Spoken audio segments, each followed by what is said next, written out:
کون ہیں جنہوں نے نفس کو اپنا خدا بنا رکھا ہے؟ وہ لوگ جو نفس کی بات مانتے ہیں. آپ کو کسی نے گالی دی، نفس کہے گا تو بھی گالی دے. آپ کی کسی نے غیبت کی، نفس کہے گا تو اس سے نفرت کر، تو اس کی غیبت کر. لیکن ہم یہ بھی تو سوچیں کہ خدا ہمارا کیا کہتا ہے، جس کی ہم اطاعت جس کی کرنی چاہیے، جو ہمارا خالق ہے، جو ہمارا مالک ہے، جو ہمارا رازق ہے، اس سے بھی تو پوچھیں اے خدا اگر مجھے کوئی گالی دے میں کیا کروں؟ اے میرے اللہ اگر کوئی مجھے نقصان پہنچائے تو میں کیا کروں؟ اے میرے اللہ اگر کوئی میری غیبت کرے تو میں کیا کروں؟ اب خدا کی آواز آ رہی ہے، بہت نورانی آواز، بڑی پیاری آواز قرآن کریم میں. اے مسلمان سن، خدا ایک بات کرنا چاہتا ہے، وَلْيَعْفُوا وَلْيَصْفَحُوا أَلَا تُحِبُّونَ أَن يَغْفِرَ اللَّهُ لَكُمْ. خدا فرماتا اے میرے بندے کیا تو نہیں چاہتا میں تیرے سارے گناہ بخش دوں؟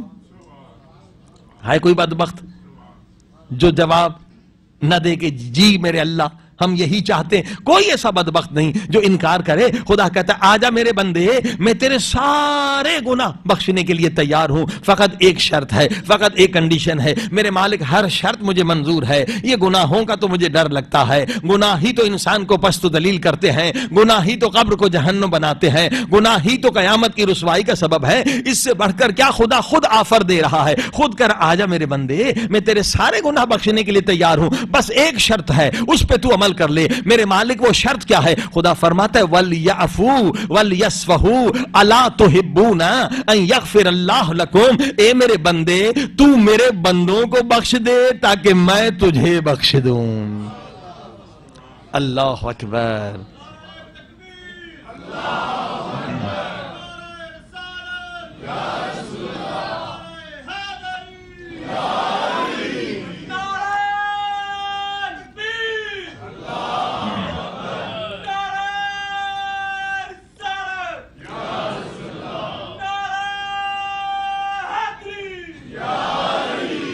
عزیزان گرامی دیکھیے کتنا پیارا آفر ہے، کتنا پیارا جملہ ہے. اے میرے بندے تو دوسروں کو بخش دے. اللہ اکبر. یہ بخشش کے مہینے ہیں، بخشش کا مہینہ ہے. بخش دیں جس سے بھی آپ کو بغض و نفرت ہے. بغض و نفرت اللہ کے لیے کریں. اگر کسی سے بغض اپنی ذات کی وجہ سے ہے، اولاد کی وجہ سے ہے، پیسے کی وجہ سے ہے، خاندان کی وجہ سے، قرآن کہہ رہا ہے تیری موت اسلام پہ نہیں ہوگی. اگر بغض اور ضد کسی کے اندر ہے اسے ہدایت بھی نہیں ملے گی، توبہ کا دروازہ بھی اس کے لیے نہیں کھلے گا. کیونکہ توبہ تو تب ہے جب اپنی غلطی مانے. جو ضد میں ہے وہ کبھی غلطی نہیں مانتا، جو ضد میں ہے اور بغض میں ہے وہ کبھی حق کو تسلیم نہیں کرتا. اسی لیے میں نے کہا دیکھیے ہمارے مذہب کی یہی خوبی ہے، کوئی عمل عبادت نہیں جب تک قرآن سے ثابت نہ ہو. اگر کوئی کام بھی آپ کرتے ہیں عبادت سمجھ کے تو آپ کے پاس دلیل ہونی چاہیے. قرآن میں کہاں لکھا ہے کہ ہم یہ کام کریں؟ حدیث سے صحیح میں کہاں لکھا ہوا ہے؟ اور عقلی دلیل کیا ہے؟ عزیزان گرامی یاد رکھیے اگر کوئی کام بھی آپ عبادت سمجھ کے کر رہے ہیں لیکن آپ کے پاس قرآن کی کوئی آیت دلیل میں نہیں، حدیث صحیح کوئی دلیل میں نہیں ہے، عقلی دلیل کوئی نہیں ہے، تو وہ اللہ کی عبادت نہیں شیطان کی عبادت کر رہے ہیں. اور موت کے وقت انسان پچھتائے گا. اگر کوئی ضد میں زندگی برباد کر لے پوری زندگی ابو جہل کی طرح مر جائے گا، اسے ہدایت نہیں ملے گی. کیونکہ ضد اور بغض جو ہے یہ انسان کو کافر بنا کے مارتا ہے. چاہے زندگی بھر نمازی ہو، چاہے زندگی بھر عزادار ہو، جس کے اندر ضد ہے اور جس کے اندر بغض ہے وہ مومن ہو کے نہیں مرے گا.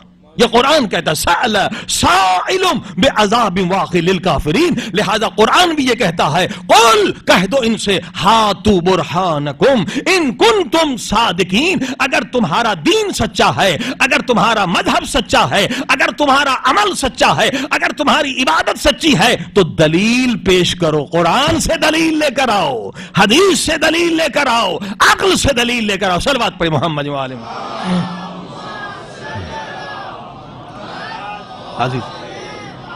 عزیز یہ شیطان کا طرف سے بہت بڑی چالیں، خطرناک سازش ہو جائے گی اور آپ کے نوجوان شکار ہو جائیں گے اگر ہم یہ بنیاد نہ سمجھائیں. کوئی چیز عبادت نہیں جب تک کہ قرآن سے دلیل نہ ہو.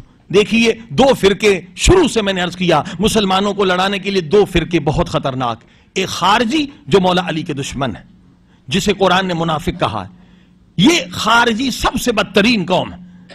اور یہ کیا انڈر گراؤنڈ چلے گئے، یہ اہل سنت میں چھپ جاتے ہیں. اہل سنت کے لوگ سارے عاشق اہل بیت ہیں مگر یہ سنیوں میں چھپ جاتے ہیں. اور اسی طرح سے ایک اور نجس فرقہ ہے وہ ہے نصیریوں کا.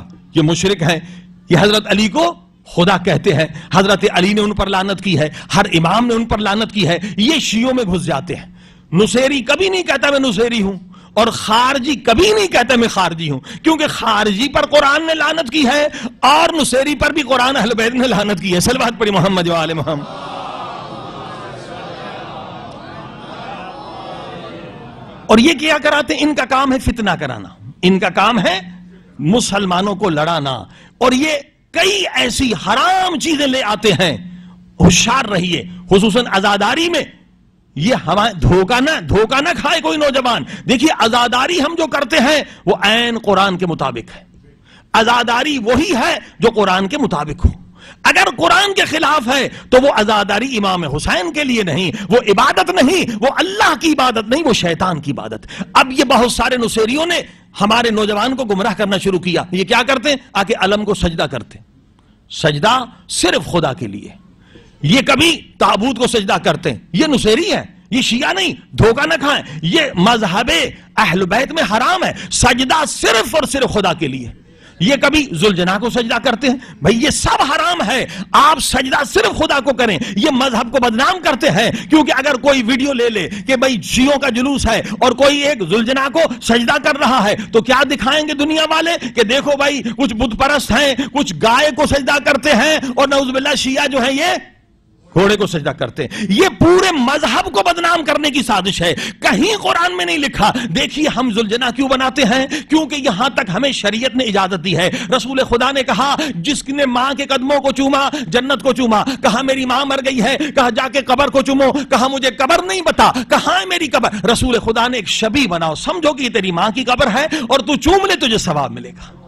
تو علماء نے، کیونکہ پہلے زمانے میں ہندوستان میں کہیں لوگوں کے پاس پیسہ نہیں ہوتا تھا کربلا جائیں، نجف جائیں، زیارت کرنے جائیں، تو اجازت دی کہ آپ شبیہ بنا سکتے ہیں تاکہ آپ کو وہ منظر بھی یاد آئے، آپ گریہ بھی کریں اور آپ کو وہ غم بھی ہو اور آپ کو وہ ثواب بھی ملے، کیونکہ غریب آدمی وہاں جا نہیں سکتا۔ اور یہ شبیہ جو ہے شریعت سے جائز ہے، شبیہ بنانا بدعت نہیں ہے، رسول خدا کی سنت ہے۔ عزیزان گرامی، لیکن شبیہ کو سجدہ کرنا یہ شرک ہے، یہ حرام ہے، یہ گناہ کبیرہ ہے، اسلام سے انسان کو خارج کرنے والی چیز ہے۔ لہذا خبردار رہیے، یہ نصیری عزاداری کے بہانے سے ہم میں داخل ہو جاتے ہیں۔ کہیں قرآن میں نہیں لکھا کہ آپ سجدہ کسی اللہ کے سوا کسی اور کو سجدہ کریں، سجدہ صرف اور صرف خدا کو ہے۔ اگر کہیں امام بارگاہ میں کوئی نصیری آ جائے اور سجدہ کرے، آپ ہرگز اسے اجازت نہ دیں، یہ فعل حرام ہے، یہ گناہ کبیرہ ہے، آپ پر دیکھنے والے پر بھی گناہ ہے، اور جو وہاں صدر ہیں، مسئولین ہیں، کیونکہ پورے مذہب کو یہ بدنام کر رہے ہیں، یہ نصیری ہیں، ان سے خبردار رہیے، یہ شیعہ نہیں ہے، سجدہ صرف خدا کو ہے۔ پھر یہ کہتے نہیں سجدہ جو ہے تعظیمی ہو سکتا ہے، کیونکہ حضرت آدم کو تعظیمی سجدہ ہوتے، دھوکہ دیتے ہیں، لوگوں کی جہالت سے فائدہ لیتے ہیں کہ حضرت آدم کو سجدہ ہوا تھا۔ اے عقل کے اندھو، حضرت آدم کو سجدہ فرشتوں نے اپنی مرضی سے کیا تھا یا خدا کے حکم سے کیا تھا؟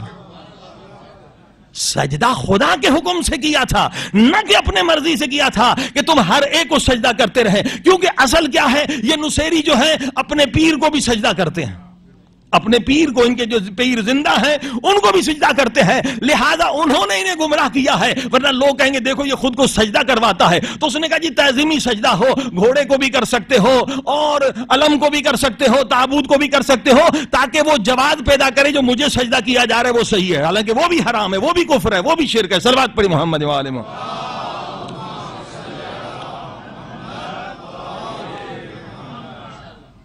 تو لہذا یہ عزاداری کے بہانے سے شرک اور کفر کی دعوت دے رہے ہیں، خبردار رہی۔ اور یہی لوگ ہیں جو فتنے کا سبب، یہی لوگ ہیں جو بلند آواز سے تبرہ کرتے ہیں، کھلے عام تبرہ کرتے ہیں۔ یہ قرآن کے خلاف ہے، قرآن کی صریحاً آیت ہے، کسی کے جھوٹے خدا کو برا بھلا مت کہو، کہیں کوئی تمہارے سچے خدا کو برا بھلا نہ کہے۔ یہ قرآن کی مخالفت کر رہے ہیں، اور جو چیز قرآن کے خلاف ہے وہ اللہ کی عبادت نہیں، شیطان کی عبادت ہے۔ یہ تبرہ کر کے شیطان کی عبادت کر رہے ہیں، نہ کہ خدا کی عبادت، کیونکہ امام جعفر صادق علیہ السلام